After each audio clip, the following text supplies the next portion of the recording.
Stalkers are not shadows from horror movies. They're real people. Sometimes strangers, sometimes someone you know. And when their obsession crosses into your life, the nightmare doesn't end when you close your eyes. It begins the moment you wake up.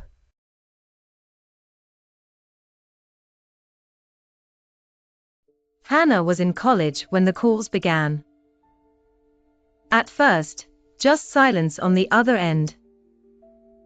Then, after weeks of hang-ups, a voice. A raspy, low whisper, "I'm watching you." It became nightly. No matter where she was, her dorm, the library, even a friend's apartment, the phone rang. He described her clothes, her conversations, even the way she tied her shoes. Whoever it was wasn't guessing, he was close enough to see everything. She changed her number. The calls continued. She borrowed her roommate's phone. Still, he found her. Then one night, walking home alone, she heard footsteps behind her. Quickening her pace, she turned a corner, only to see no one. But as soon as she locked her dorm door, her phone buzzed. She answered with trembling hands. The whisper came, "You look so beautiful when you're scared." Hannah stopped attending classes. She barely ate. Her friends grew concerned, but they couldn't understand the paralyzing dread. Then suddenly, the calls stopped. Days passed. Weeks. Slowly, she started to relax. Until one evening, she returned from the library to find her dorm door ajar. The air inside felt wrong, heavy. Nothing looked stolen. But on her pillow sat her phone, with a new voicemail waiting. Hands shaking, Hannah pressed play. The voice whispered, "I don't need to call anymore, Hannah. I'm already inside."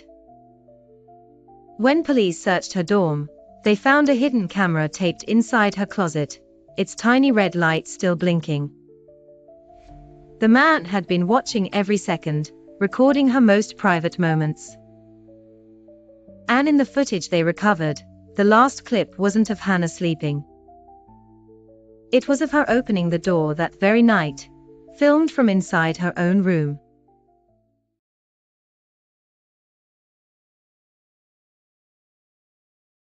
Spider. Lauren met Ethan at work. At first, he seemed kind, helpful, soft-spoken, always smiling. She thought nothing of it. But then he began showing up everywhere. At the grocery store. Outside her gym. Even parked across the street from her apartment. When she confronted him, he just smiled and said, "I like making sure you're safe." Soon, the gifts started. Flowers. Chocolates. Notes slipped under her windshield. When Lauren finally told him firmly she wasn't interested, he tilted his head and whispered, "That's okay. I can wait." But Ethan didn't wait. Anonymous messages flooded her phone. "Why are you ignoring me? I saw you talking to him today.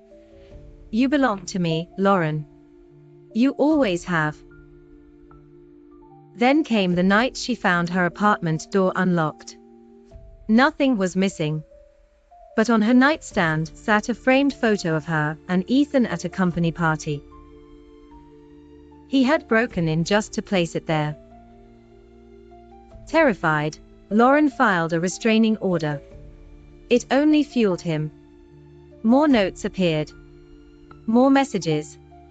"If I can't have you, no one will." Finally, Lauren packed her things and moved across the city, telling almost no one. For weeks, she finally felt safe again. Until one evening, she came home to find a small package outside her new door.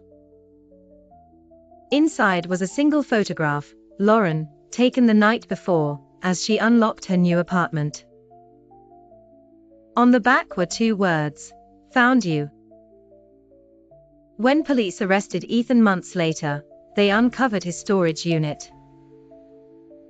Inside were shelves filled with Lauren's stolen belongings, her socks, her hairbrush, her empty coffee cups. Each item was labeled with dates. But in the center of the unit stood something worse.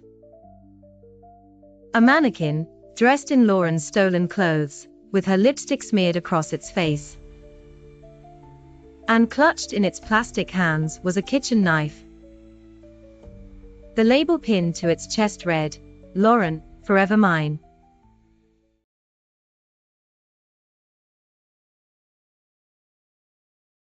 When Rachel moved into her new apartment, she thought she'd finally found peace. It was small but cozy, with a balcony that overlooked a quiet street. At first, everything seemed perfect, until she noticed the man across the street. He was always there, sitting on his porch, smoking, pretending to read the newspaper. But Rachel felt his eyes on her every time she stepped outside. At first, she convinced herself it was harmless. But then came the notes. Not in her mailbox, but slipped under her door. The first one said, "You looked so pretty when you watered your plants today." Her blood ran cold. She had watered them at 7 a.m., before even brushing her hair. Someone had been watching. More notes followed. "You shouldn't wear those jeans, they hide your legs." "I like the way you bite your lip when you're nervous." "Don't ignore me, Rachel. I'm right here." Her hands shook every time she picked one up. She stopped sleeping in her bedroom, dragging her blanket into the living room. But no matter what she did, the notes kept coming. One night, Rachel woke to the faint scrape of metal. Her balcony door, the lock was being forced open. Her heart pounded in her ears. And then she saw him. The man from across the street, stepping inside her apartment like he'd been there before. His eyes glistened in the dark. Rachel didn't scream. She bolted, tearing down the stairs barefoot, out into the street, calling police with shaking hands. When they searched her apartment, what they found made her collapse in tears. Dozens of notes hidden inside her closet, beneath her bed, even taped under her bathroom sink. He had been inside for weeks, maybe months.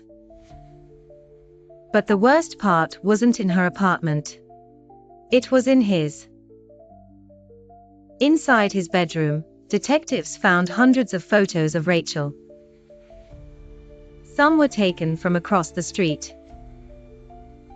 Others were shot through her window.